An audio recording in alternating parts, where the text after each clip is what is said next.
Hi, welcome to Training Talk. My name is John Cullen, and I'm your host for the weekly series here at the Institute of Police Technology and Management, as we offer you a look inside of different training tips, case studies, and some of the excellent classes we offer as we strive to train the next generation of law enforcement. At this time, I'm going to send you over to our subject matter expert who's going to share this week's weekly tip.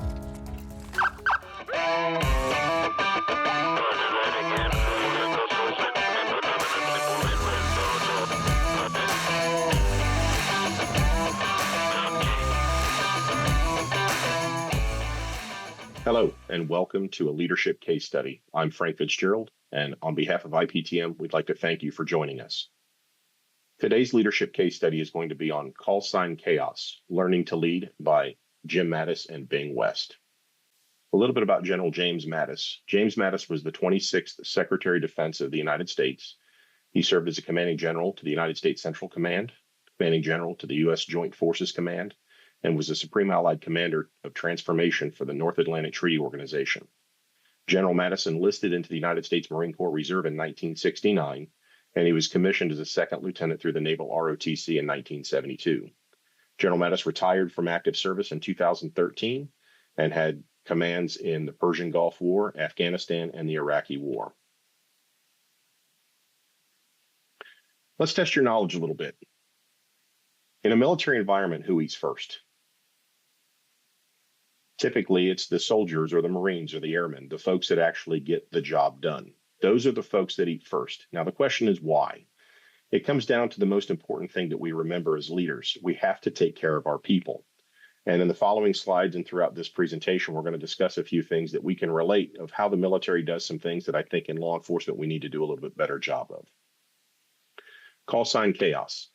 The call sign itself is something that is given to military leaders so that there's a designation on the radio. Much like when you key up on the radio as a leader of your organization, there's an inherent understanding that you are the boss. You are the person who is in charge. Now, in this instance, chaos stands for Colonel has another outstanding solution. I don't think we get as savvy with our call signs, but we certainly could try. So here are the different types of leadership that you may see in the military. And this is, of course, based upon General Mattis's book, Direct Leadership. This is probably where it's really fun because this is where the small units up to about a battalion-size elements are. So you've got anywhere from 3 to 5 members of the military, all the way up to about 650 members from teams, squads, platoons, companies, whatever they call them for the respective branches of service.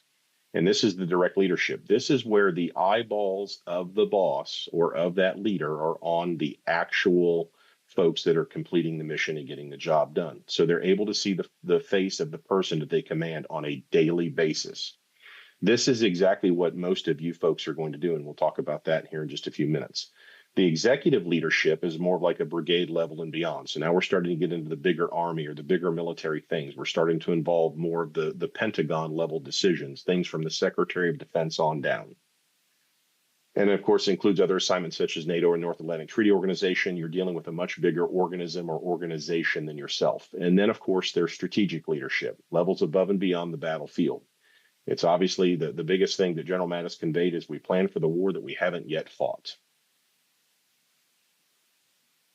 So this is how it kind of applies to us in law enforcement. Direct leadership. This is where your field training officers, your corporals, sergeants, lieutenants, whoever your direct line level people are. If you think about this for a moment, and I say this with an asterisk, your field training officers, depending on if it's a ranking position or it's just a specialized assignment. But these are the folks that are responsible for training, mentoring, growing, molding the workforce that you have within your respective organization. And of course, the direct passage of orders and the direction to subordinates. So this is where the metal or the rubber meets the road, if you will. As we start getting into our executive level leadership, this is where the executive staff gets to kind of play in and, of course, navigates the organization. But the strategic is a little bit different for us. And it comes to with law enforcement, we're plotting a chart for navigation.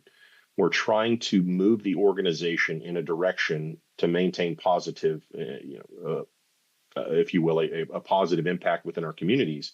And of course, plan for the future in the ever-changing environment that we continue to police in. And we have to keep our eye on the horizon. So when we start dealing with strategic level leadership, it's more or less allowing those senior level leaders to determine the path that the organization is going to follow. So from call sign chaos, this is kind of how things kind of transition for us. And these are some of the comparisons and contrasts, if you will, that I want to make. General Mattis transitioned from a carefree youth to U.S. Marine. He was an outdoorsman and a hitchhiker. Yes, as a teenager, he has hitchhiked across portions of the United States just to go out and see the world, not a runaway situation or a person who was in trouble, but just a kid that wanted to get out and see the world. And where we kind of have to transition there, where we deal with that transition within our organization, is when we start taking these younger police officers or younger law enforcement officers, and we have to kind of bring them into our way of doing business, if you will. So you're going to have those carefree folks that join the ranks of your organization. Now, the one thing that I took from this too is the recruit for attitude and train for skill. If you think about this for a moment, General Mattis, the recruiting command experience, he had a non-commissioned officer that said that we couldn't do it. We couldn't do certain things, at which point he gave the ultimatum: you can be a Marine or a quitter, but not both. How many times in organizations do we get told that we can't do certain things, or this is not the way we've always done it, or this is how it's always been? Sometimes we have to take a deep breath and step back for a moment as leaders and discover, well, is it really the way it always still has to be or still needs to be? Now, I'm not trying to get into any HR rules, regulations, laws, or anything like that, but it is important for us to understand that as long as we're continuing to move the mission forward in a positive direction. The one thing that General Mattis always did was he conveyed commander's intent. We'll talk a little bit more about that in just a few slides. Invested in his people and built a team of leaders. Sought to rid the organization of bad apples. Do we as leaders take the time to start investing in our people to build those future leaders? You know, the phrase that dinosaurs lay eggs too is not necessarily a good thing. If we have folks that have occupied senior levels of our leadership and have laid bad eggs, if you will, it's only going to become cyclic and continue to repeat itself. So sometimes we have to get rid of those bad apples. And we'll talk about in a later chat or whatever. Sometimes being in charge means you got to make people mad. It happens. While skills are important to success, they can be shaped and transformed far easier than attitudes, mindsets, and values. If you think about that, that one is probably the most difficult thing, and that's what keeps as leaders employed. Our job is we can train skills. We can certainly teach somebody how to qualify expert on their pistol. We can teach them how to shoot a long gun, how to drive a police car around a track. You know, we can do a number of things in a well air-conditioned classroom. But it's difficult for us to sometimes change the attitudes, mindsets, and values of our workforce. And oftentimes it deals with some of our own subsets within our workforce. How many times do we rib each other based upon certain assignments? I mean, let's be realistic for a moment. We can agree that, you know, the old adage of, do detectives really take 2 or 3 lunches? Is there a special country club membership that comes with being a detective? Again, we sometimes pick on ourselves, but it's important for us to understand that, again, skills are important, but we have to sometimes change the attitudes, mindsets, and values. These are some of the ethos that General Mattis focused on. Competence. Be brilliant in the basics. Don't dabble in your job. You must master it. As law enforcement leaders, we have to remember that sometimes it's getting back to the basics. Why do we focus on some of the basics of law enforcement? Why is it that we have our equipment belt set up the way we do? Why is it that we put things in a specific place and we've always done it and it's the way it is? Again, it goes back to sometimes this is the way we've always done it. This is how it always is. You know, prime example is to where you keep your equipment on your bat belt, if you will. It deals with the fact that in a stressful situation, you're reaching for something, you know right where it's at. When we talk about being brilliant in the basics as leaders, we have to remember that our people are just that. They are people. And in order to be the masters of dealing with our folks, we have to be aware of what makes them tick, what makes them come to work. And that takes us into caring. Show your subordinates that you care. The best leaders are able to strike a balance between fostering relational closeness and maintaining authority. It's okay to have a personal relationship to an extent with your subordinates. And I say personal relationship in the fact that it's an appropriate professional, personal relationship or investment, if you will, to where you're caring about the success of your people. You care about the things that bring them to work. You care about what's going on or could be distracting them from their job. Conviction. Don't make exceptions to the rules. Know what you will stand for, and more important, what you won't stand for. This is where junior or newer leaders typically start to stumble a little bit. You have to remember, and it goes back to the old adage, expect what you inspect. You need to remember that when you let your folks get away with little things, they're going to keep testing you. And for those of you that have been supervisors for a period of time, leaders within your organization, go back to the one opportunity or that one time where you had somebody within your organization that actually tested you a little bit. They wanted to see what they could get away with. They wanted to see if they could extend a deadline or if they could push a little bit past you or, cut corners on a report, do a number of things like that. So again, don't make exceptions to the rules. Hold your people accountable. We learn from reading. We've been fighting on this planet for 10,000 years. It would be idiotic and unethical not to take advantage of such accumulated experiences. Folks, everybody in here that's watching this, and it's not necessarily for the first time, we do not reinvent the wheel in law enforcement. Why would we continue? Sometimes we take a look at what has tried, what has worked, what has failed in other organizations. It would be silly for us not to learn from the experiences. I can assure you there are plenty of things that people under my command have made mistakes on. There are plenty of things I've made mistakes on. It's a matter of we need to learn from others. We need to learn where the experiences come from. If you haven't read hundreds of books, you're functionally illiterate, and you'll be incompetent because your personal experiences alone aren't broad enough to sustain you. This right here ties directly into our law enforcement code of ethics. We must always seek to challenge ourselves. We must try to move ourselves in a positive direction. We will always try to seek knowledge. This is exactly what he's talking about. And then learn from visualizations and rehearsals. See it and practice it. Regardless of your adult learning style, whether you're a tactile learner, auditory, visual, whatever, it's important for us as leaders to remember that we have to visualize and we have to rehearse. It's important for us to be able to show our people what we want them to do. It's important for us to invest in those basics. Some of the other tips, if you will, that General Mattis provided throughout the book, seeing your mistakes as tuition payments. Sometimes we make little mistakes, we do little things and such that we always will remember. It's the little things that we will never get got again, if you will. It comes down to the fact that seeing our mistakes as tuition payments allows us the opportunity to grow and mold. It also allows us the opportunity to mentor. For those of you that have been doing this job for a while, or if you remember back when you first started, your proverbial sergeant, when you first joined the law enforcement agency, your sergeant or your first line supervisor was that guy or gal that's been here. They came across the Potomac with George Washington, but they could lift tall buildings. They could jump tall buildings in a single bound. They could solve all the world's problems. Well, they got there somehow. They've made their fair share of mistakes too. Sometimes they just won't admit it. How many times have we caught some of our folks making a little mistake and we've had to correct them? So again, seeing your mistakes as tuition payments is not necessarily a bad thing. And then right here is probably one of the most important. Leading isn't about you. It's about your impact on others. I'm going to tell you point blank, plain and simple, my truth. I will tell you that as a leader, I have failed at times. There are things that I have done or things that I have done that if I could go back and do differently, I would take the earliest opportunity to go back and do differently because I could do it better. I could do it different. And it's important for us to remember that as those opportunities come into play, sometimes we have to remember about what our impact is. And, we have to remember that we don't necessarily want to kill the want either. Becoming an opportunistic leader is probably an interesting caveat in that take advantage of some of these opportunities. Take advantage of the fact that you have a different or more diverse workforce. You have folks within your organization that bring a different set of values and skills. And I shouldn't say values, but I should say they bring skills, they bring knowledge, they bring things that are going to enhance your force multiplier.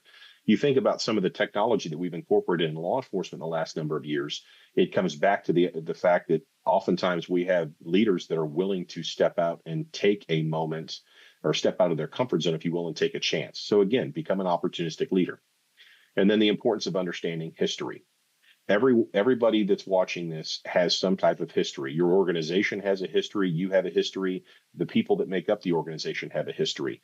And whether you work for a city, a county, a state agency, federal law enforcement, whatever, we have to understand there's a history. And that history is what dictates or defines where we've come from, but it also dictates and defines where we're going.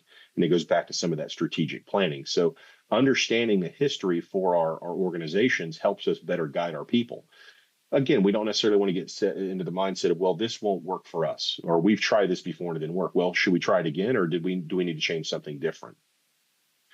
the vital importance of stepping back to see the big picture. Now we'll talk about another military officer, Jocko Willink. This is probably one of the biggest things that he does too. Sometimes you have to step back and detach for a moment, take a look left, take a look right, and determine, is this the best foot, or is this the best way to do this?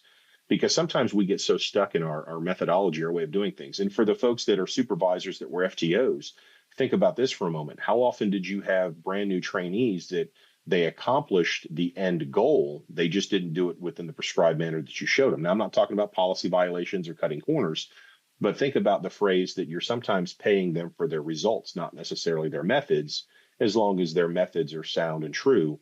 But again, sometimes seeing a bigger picture that, it allows us to drop back a little bit. And defining the problem and your desired outcome as clearly as possible, the end state. You have to let your people know where it is you want to be. You cannot say that you're a great communicator if your folks have no idea where it is that you want to go with the task at hand, or where you want to take them, or what your end goal is within this. And this can be projects, this can be calls, this can be a number of other things. You have to communicate. And most importantly, keep your honor clean. All too often we have, as leaders, we start compromising our own ethics or our own values or our own morals. Sometimes we cut certain corners, or we want to take that path of least resistance. And we have to remember that we're being watched. Think about the moment that you stepped in front of from your academy days, when you first stepped into a police academy and you were being, eyeballed and dressed down by senior members of law enforcement, whether they're sergeants or whatever your training instructor jobs were, or training instructors were. They were looking and sizing you up just as much as you were sizing them up. It's no different than you have sized people up throughout your entire career as part of our officer safety, pre-programming, if you will. Your people are sizing you up too, and they're looking to see exactly what it is that you do and how you handle certain situations. Some final thoughts I want to leave you with. I want you to think about establishing your own vision, mission, and values early. Now, I don't want your vision, your mission, or your values to contradict what it is your organization's trying to do, because that could certainly be detrimental to your career. But when I talk about establish your vision, where do you see yourself in the next 3 years, the next 5 years? Where do you see yourself toward the end of your career? What is your mission? How are you going to get there? What is it that you need to do in order to be able to make that vision occur? Whether it's a 3-year vision or a 5-year vision. I mean, we can all agree that the biggest vision right now is getting to retirement. Unless, somebody wins a lottery and becomes independently wealthy overnight, it's probably a moot point. But establishing your vision and then executing your mission are the two most important things that you can do as a leader, because it keeps you on a track. And then as far as your values, what are the things that you hold near and dear to your heart? What are the things that you will not compromise? Make your command philosophy apparent ASAP, as soon as possible. If you're a newly promoted supervisor and you are taking over a brand new patrol squad or detective unit or whatever your assignment is, your people need to know exactly what your command philosophy is. What is it that you expect of them? What is it that you expect them to do in order to be able to help execute the mission? And what is it that they can expect from you as their leader, as their supervisor? Make your command intent known to your people, similar to a philosophy, but what's the end state? What is your intent? One of the things that General Mattis can pride himself on is that when he, along with his division, were getting ready to take part in the battle for Fallujah and moving into Iraq, is that the end state was communicated. The intent, the commander's intent, was known before the mission was ever executed. This is where I want us to be. This is what I want us to do. Oftentimes, this is, we don't necessarily communicate this on a daily basis in roll call with our officers, but we probably need to. We probably need to let them know. I can tell you my command intent was very simple. I want the number of people that started the shift to end the shift at the end and go home alive. But more importantly, I want us all to go out and make sound decisions that we can defend and serve the people that we've taken an oath to serve. Create an environment where your people want to thrive. Think about the want killers within your respective organizations. How many times have you had a great idea or wanted to go out and set the world on fire? Not literally, but I'm saying proverbially. You wanted to go out there and you wanted to do the Lord's work. You wanted to go out there and you wanted to go out and do great things with your people or with your partners in crime, if you will. The simple fact of the matter is that you have to create that environment. How many times do we as leaders continue to shut our subordinates down because we don't want them to do work? How many times do we allow laziness to take over? Something as simple as, well, if these officers go out and do A, B, and C, then I have to go out and do a report, or I have to do other things.